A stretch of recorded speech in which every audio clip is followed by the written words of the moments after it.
नमस्कार दोस्तों, स्वागत है आप सभी का पाथफाइंडर पर। दोस्तों, अगर रशिया यूक्रेन वॉर से कोई बात यूरोप सीखा है तो वो ये है कि उनको रशिया पर अपनी एनर्जी डिपेंडेंस आने वाले दिनों में कम करनी होगी। अदरवाइज एनर्जी अगर आप रशिया पर निर्भर करेंगे तो आप बहुत इजीली आर्म ट्विस्ट हो सकते हैं। तो उसी को ध्यान में रखते हुए यूरोप की एक बहुत बड़ी कंपनी है ईऑन, और उन्होंने ऑस्ट्रेलिया की एक कंपनी के साथ डील साइन किया है जिसके तहत आने वाले दिनों में बहुत बड़ा amount of green hydrogen Australia से यूरोप एक्सपोर्ट किया जाएगा। नंबर्स कितना है अभी हम जान लेंगे। पर दोस्तों, यहाँ पे आपको एक बात बताना चाहूंगा, ये हाइड्रोजन डायरेक्टली ट्रांसपोर्ट नहीं होगा। हाइड्रोजन को यहाँ पर कन्वर्ट किया जाएगा अमोनिया में और फिर उसे यूरोप में एक्सपोर्ट किया जाएगा। तो ऐसा क्यों हो रहा है, क्यों हाइड्रोजन को अमोनिया में कन्वर्ट किया जा रहा है और फिर उसे ट्रांसपोर्ट किया जा रहा है, तो इस पर आज हम चर्चा करेंगे। साथ ही साथ टाइप्स ऑफ हाइड्रोजन भी हम जानने वाले हैं, क्या होता है ग्रीन हाइड्रोजन, ग्रे हाइड्रोजन, और साथ ही साथ जानेंगे कि टर्कोज हाइड्रोजन क्या होता है, टर्कोइज हाइड्रोजन क्या होता है, वो क्या है, उस पर भी हम चर्चा लगे हाथ आज की क्लास में करने वाले हैं। तो जैसा आप न्यूज में देख सकते हैं, फोर्टेस्क्यू एंड ईऑन ने ग्रीन हाइड्रोजन डील साइन किया है। 5 million ton of green hydrogen Germany को दिया जाएगा एज पर दी डील, लेकिन कब तक? बाई 2030। 8 साल है, बट होगा तो रशिया पे एनर्जी डिपेंडेंस अब यूरोप जल्दी खत्म करेगा, और वो भी रिन्यूएबल एनर्जी से। तो इसी न्यूज पर आज की इस क्लास में हम चर्चा करने वाले हैं। दोस्तों, मेरा नाम किंजल चौधरी है, मैं आप सभी का स्वागत करता हूं पाथफाइंडर पर। अगर आपने पाथफाइंडर चैनल को सब्सक्राइब नहीं किया तो जल्दी से जाएं, जाके बेल आइकन दबाएं। साथ ही साथ टेलीग्राम चैनल कम्युनिटी पेज पर आप जुड़ सकते हैं, जहां पर लेक्चर के बाद आपको पीडीएफ अपडेट्स भी मिल जाएंगे। साथ ही साथ 0% ईएमआई में हम लोन प्रोवाइड कर रहे हैं, उनका फायदा जरूर उठाएं। और जब भी एन अकेडमी सब्सक्रिप्शन ले, यूज कोड KC10, क्योंकि जब आप ये कोड यूज करेंगे दोस्तों तो इससे आपको मेरे एंड से कुछ एडिशनल मिलता है। वो है सिर्फ 10% ऑफ नहीं, हैंड होल्डिंग एंड मेंटरशिप मैं डायरेक्टली आपको प्रोवाइड करूंगा।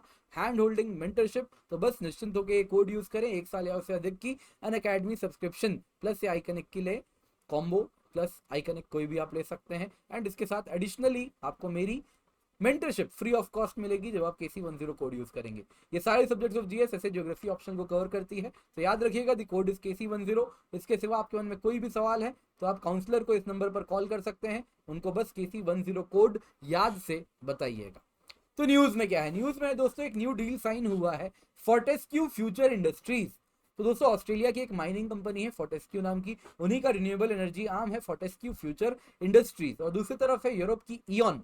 इन्होंने ये डील साइन किया है जिसके तहत 5 million ton of green hydrogen Germany, Netherlands and Europe के अन्य शहरों को बाई 2030 प्रोवाइड किया जाएगा। इस डील को one of the world's largest energy agreement भी कहा जा रहा है, क्योंकि दोस्तों 5 million ton of green hydrogen इतना ही एनर्जी होगा जितने से इस वक्त अगर आप देखें तो जर्मनी रशिया से जितना एनर्जी इंपोर्ट करवा रहा है उसका 1/3 ऑफ द नीड्स इस 5 मिलियन टन के ग्रीन हाइड्रोजन से फुलफिल हो जाएगा। तो दोस्तों, कंपनीज की भी बात कर लेते हैं। ईऑन क्या है, तो ईऑन अगर आप देखें तो यूरोपियन इलेक्ट्रिक यूटिलिटी कंपनी है, यानी घर घर तक बिजली प्रोवाइड करने वाली डाइस्कॉम है, डिस्ट्रीब्यूशन कंपनी है।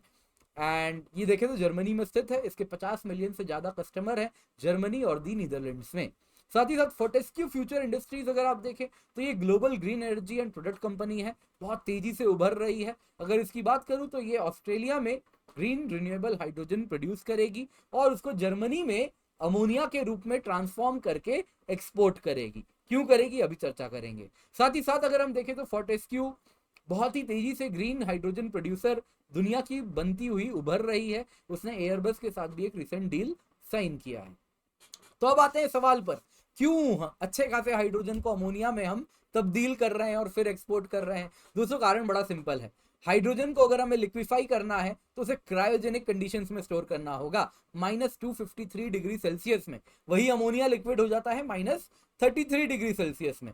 तो अगर हम -253 डिग्री सेल्सियस तक ठंडा करेंगे तो जितना हाइड्रोजन बनाएंगे ना, उसका 1/3 एनर्जी उसको कूल करने में ही खर्च हो जाएगा, तो ये किफायती नहीं रह जाएगा, इसीलिए बहुत महंगा हो जाएगा। दूसरी तरफ अगर आप देखें तो हाइड्रोजन इज हाईली इन्फ्लेमेबल, तुरंत फट सकता है, ट्रांसपोर्ट करना आसान नहीं है। अमोनिया वहां पे क्या है, थोड़ा हेजार्डस है, लेकिन उसको हम सेफली हैंडल कर पाते हैं। आज के टाइम में अमोनिया ट्रांसपोर्ट करने के लिए हमारे पास इंफ्रास्ट्रक्चर भी वर्ल्ड ओवर मौजूद है। 180 million metric ton of ammonia world produce करता है, दुनिया भर में एक्सपोर्ट होता है। आज दुनिया भर में 120 पोर्ट्स हैं जो कि अमोनिया को ट्रांसपोर्ट करने के लिए इक्विप्ड हैं। तो अमोनिया टर्मिनल्स दुनिया भर में है, क्योंकि इससे फर्टिलाइजर बनाया जाता है। तो हर देश में तो नहीं, लेकिन हाँ, आप देखें तो दुनिया भर में इस प्रकार के टर्मिनल्स मौजूद हैं, तो इंफ्रास्ट्रक्चर मौजूद है। वहीं अगर हम पाइपलाइन से अमोनिया भी ट्रांसपोर्ट करवा लेते हैं, अगर हम हाइड्रोजन को पाइपलाइन से ट्रांसपोर्ट करवाएंगे, तो पाइपलाइन में जो स्टील है वो ब्रिटल हो जाती है। अमोनिया नहीं करता है ऐसा। हाइड्रोजन स्टील को ब्रिटल कर देगा और लीक कर जाएगा, तो लॉस हो जाएगा। साथ ही साथ आप अगर देखें तो हाइड्रोजन अगर हमें पाइपलाइन से ट्रांसपोर्ट कराना है तो स्पेशलाइज्ड एक्सपेंसिव पाइपलाइन बनाने होंगे, लेकिन अमोनिया के तो पाइपलाइन दुनिया भर में एग्जिस्ट करते हैं। तो इसीलिए क्या किया जाएगा, तो आप देखें तो हाइड्रोजन, ग्रीन हाइड्रोजन बनाया जाएगा, उसको अमोनिया में तब्दील करवाया जाएगा और अमोनिया को इस प्रकार से ट्रांसपोर्ट करेंगे और फिर अमोनिया से वापस हाइड्रोजन ले लिया जाएगा। तो ग्रीन हाइड्रोजन क्या होता है दोस्तों? ग्रीन हाइड्रोजन हुआ जिसमें कि रिन्यूएबल एनर्जी का इस्तेमाल होता है। रिन्यूएबल एनर्जी हो सकता है सोलर से ले रहे हो सकता है विंड से ले रहे हो, या अन्य प्रकार का रिन्यूएबल एनर्जी हो। उससे बन गई बिजली। फिर बिजली से क्या करेंगे हम? यहाँ पर पानी है हमारे पास H2O, तो पानी को क्या करेंगे? इसकी इलेक्ट्रोलिसिस करेंगे। तो जब इससे आयंस मूव करेंगे तो H2O अपने हाइड्रोजन और ऑक्सीजन में कन्वर्ट हो जाएगा, और इस प्रकार से जो हाइड्रोजन हमें मिलेगा वो हाइड्रोजन को हम सेफली स्टोर कर लेंगे और उसको फिर जैसे इस्तेमाल करना चाहें वैसे इस्तेमाल कर सकते हैं। ट्रांसपोर्ट भी कर सकते हैं, डायरेक्टली करना चाहें तो महंगा सौदा है, डायरेक्टली कर लें, या फिर आप क्या कर दें, इसको अमोनिया में कन्वर्ट कर दें। तो इस प्रकार से आप देख सकते हैं रिन्यूएबल एनर्जी से हम क्या किया, हमने बिजली ली, इलेक्ट्रोलाइजर से पानी का इलेक्ट्रोलिसिस किया, ऑक्सीजन एटमॉस्फेयर में छोड़ दिया, हाइड्रोजन जो मिला उसको स्टोर किया, फिर हाइड्रोजन को हमने अमोनिया सिंथेसिस करवाया। तो हाइड्रोजन को रिएक्टर में डाला, अमोनिया सिंथेसिस रिएक्टर में, जिसमें हमने क्या किया, हाइड्रोजन तो हमारे पास है, एयर से हम नाइट्रोजन खींच के लाएंगे, इसके लिए भी बिजली लगेगी, लेकिन ये बिजली भी कैसी होगी? रिन्यूएबल एनर्जी से होगी, और इससे N2H2 मिलाएंगे और अमोनिया बना लेंगे। और ये जो लिक्विड अमोनिया होगा इसको इस प्रकार से हम ट्रांसपोर्ट कर सकते हैं। या तो अमोनिया को हम ट्रांसपोर्ट जब करेंगे तो अमोनिया को डायरेक्टली भी यूटिलाइज कर सकते हैं, फर्टिलाइजर बनाने के लिए कर लें, या फिर हम क्या करें, ये अमोनिया जब आ गया तो अमोनिया को डिकम्पोज करें, डिकम्पोजिशन प्रोसेस है, और उससे हम क्या करें, वापस हाइड्रोजन ले लें। तो NH3 है, तो इससे हाइड्रोजन और नाइट्रोजन हम वापस ले लें, और हाइड्रोजन जो मिलेगा वो इजीली नाइट्रोजन से सेपरेट भी हो जाता है बिना दिक्कत के, और इस प्रकार से हम हाइड्रोजन को इस्तेमाल कर सकते हैं। तो हाइड्रोजन के अलग अलग कलर्स होते हैं दोस्तों, ब्राउन, ग्रे, ब्लू, ग्रीन। क्या है ये सब पे आइए चर्चा कर लेते हैं लगे हाथ। तो अगर आप देखें, अगर हम फॉसिल फ्यूल का इस्तेमाल कर रहे हैं, फॉर मेकिंग हाइड्रोजन, एक तरीका क्या होता है कि हम जैसे ब्राउन या ग्रे हाइड्रोजन में करते हैं, तो इसमें क्या करते हैं, फॉसिल फ्यूल का इस्तेमाल करते हैं।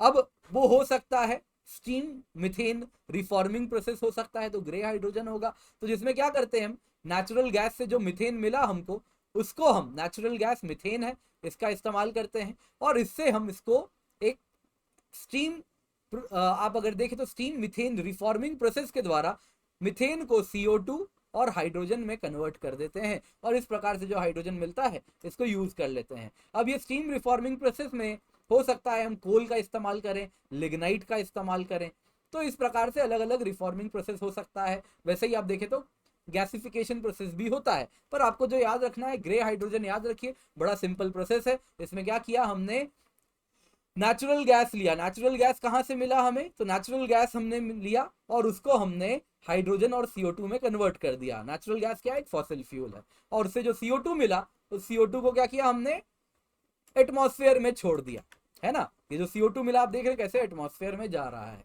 तो दिस इज ब्राउन हाइड्रोजन और ग्रे हाइड्रोजन। ग्रे हाइड्रोजन में नेचुरल गैस यूज किया, ब्राउन हाइड्रोजन में हमने कोल यूज किया, ठीक है। ब्लैक हाइड्रोजन भी कोल का ही इस्तेमाल से कहेंगे ब्लैक हाइड्रोजन, ठीक है। नेक्स्ट प्रोसेस है ब्लू हाइड्रोजन। इसमें क्या करें, ये जो हाइड्रोजन बन रहा है ना, साथ में कार्बन डाइऑक्साइड भी बन रहा है, लेकिन ये CO2 को हम एटमॉस्फेयर में नहीं छोड़ेंगे, इंस्टेड CO2 को हम अंडरग्राउंड स्टोर कर लेंगे। तो carbon capture, utilisation and storage होगा, जिसमें क्या होगा कि हम CO2 को स्टोर कर लेंगे और अलग अलग यूज भी कर सकते हैं। पर दोस्तों ये थोड़ा महंगा हो सकता है, यदि CO2 का इस्तेमाल नहीं मिल रहा है तो इसको स्टोर करने में, अंडरग्राउंड में जो कैप्चर करने में खर्चा होगा, तो ब्लू हाइड्रोजन महंगा हो जाएगा। तीसरा क्या होता है, ग्रीन हाइड्रोजन। जैसा मैंने आपको बताया, नॉर्मल ग्रीन एनर्जी है, साथ में पानी है, इलेक्ट्रोलिसिस करेंगे, सोलर विंड एनर्जी से बिजली बनेगी, पानी का इलेक्ट्रोलिसिस होगा और हाइड्रोजन मिलेगा, वो स्टोर कर लेंगे और ऑक्सीजन एटमॉस्फेयर में छोड़ देंगे। इसके सिवा दोस्तों आपको कहना चाहूंगा, यदि हम ग्रे हाइड्रोजन से जो हाइड्रोजन मिला उसको अमोनिया में कन्वर्ट कर दें तो ऐसे अमोनिया को क्या कहेंगे? Grey ammonia. ब्लू हाइड्रोजन से जो हाइड्रोजन बना इसको अमोनिया में कन्वर्ट कर दे तो क्या कहेंगे? Blue ammonia. ग्रीन हाइड्रोजन से जो हाइड्रोजन मिला इसको अमोनिया में कन्वर्ट कर दे तो क्या कहेंगे? Green ammonia. इसके सिवा और एक प्रकार का हाइड्रोजन होता है, इसको कहते हैं टर्कोइज हाइड्रोजन। टर्कोइज क्या है? ये भी एक कलर का नाम है, हो सकता है प्रोनाउंसिएशन सही है टर्कोइज का, मुझे कमेंट में बताइएगा। टर्कोइज ही कहते हैं मेरे समझ से। तो जो भी है, ये जो कलर है ना दोस्तों, ओशन ग्रीन टाइप का, इसको कहते हैं टर्कोइज कलर। तो इसमें क्या होता है, टर्कोइज में आप नॉर्मल मिथेन लेते हो। अब मिथेन का हम पायरोलिसिस करते हैं। पायरोलिसिस करते हैं, बहुत हाई टेम्परेचर देते हैं इसको, और इस हाई टेम्परेचर में नेचुरल गैस अगर आप देखें तो हाइड्रोजन और प्योर कार्बन में कन्वर्ट हो जाता है। और प्योर कार्बन का आप हो सकता है अलग अलग इस्तेमाल कर लो, एग्रीकल्चरल एडिटिव की तरह यूज करो, या अन्य प्रकार के एनर्जी नीड्स की तरह यूज करना चाहो तो कर लो, लेकिन CO2 जनरेट करेगा तो एडवाइजेबल नहीं है। या फिर अलग तरीके से आप इसको सॉइल एडिटिव की तरह यूज कर लो, लेकिन साथ में क्या मिलेगा? हाइड्रोजन मिलेगा। और ये हाइड्रोजन का आप क्या करोगे? हाइड्रोजन का आप इस्तेमाल कर सकते हो। तो टर्कोइज में क्या कर रहे हैं हम? रॉ मटेरियल मिथेन यूज करते हैं, यानी नेचुरल गैस यूज करते हैं, और उसकी हम पायरोलिसिस करते हैं, और साथ में हमको क्या मिलता है? Carbon and hydrogen. अब एनर्जी कैसा यूज कर रहे हैं? मिक्स्ड ऑरिजिन का हो सकता है। ग्रिड में जैसे रिन्यूएबल एनर्जी भी है, नॉन रिन्यूएबल भी है, वो मिक्स्ड ऑरिजिन की एनर्जी यूज कर रहे हैं और उससे हम हाइड्रोजन ऑब्टेन कर ले रहे हैं। CO2 कितना जनरेट करेगा? बहुत लो जनरेट करेगा। तो ये कुछ तरीके हैं हाइड्रोजन बनाने के। टर्कोइज हाइड्रोजन भी क्या है, जरूरी है, याद रखिएगा, जान लीजिए। कारण क्या होता है ना कि यूपीएससी अब सबको ही ग्रीन हाइड्रोजन क्या होता है सब जानते हैं, तो टर्कोइज हाइड्रोजन क्या है ये भी जान लीजिए। वैसे ही होता है पिंक हाइड्रोजन। पिंक हाइड्रोजन में क्या करेंगे? सेम प्रोसेस है, पानी का ही इलेक्ट्रोलिसिस होगा, लेकिन जो रिन्यूएबल एनर्जी हम यूज कर रहे थे ना ग्रीन हाइड्रोजन में, यहाँ पे ग्रीन हाइड्रोजन में जो हम रिन्यूएबल एनर्जी यूज कर रहे हैं सोलर विंड के जगह, हम क्या यूज कर लें? न्यूक्लियर एनर्जी यूज कर लें, और न्यूक्लियर एनर्जी से पानी का इलेक्ट्रोलिसिस करके हम हाइड्रोजन ऑब्टेन कर लें। तो ये जो हाइड्रोजन मिलेगा इसको कहेंगे कैसा हाइड्रोजन? Pink hydrogen. तो आई होप अब आप बहुत सारे प्रकार के हाइड्रोजन जान चुके हैं। तो बहुत इंपॉर्टेंट है, वीडियो लाइक जरूर कीजिएगा।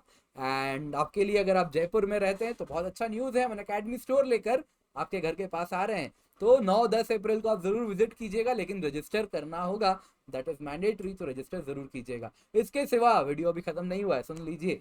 तो जब भी अकेडमी आएंगे तो यूज करेंगे कोड KC10, क्योंकि जब ये कोड यूज करेंगे तो इससे आपको मेरी मेंटरशिप फ्री मिलती है, तभी मिलती है जब आप ये कोड यूज करते हैं।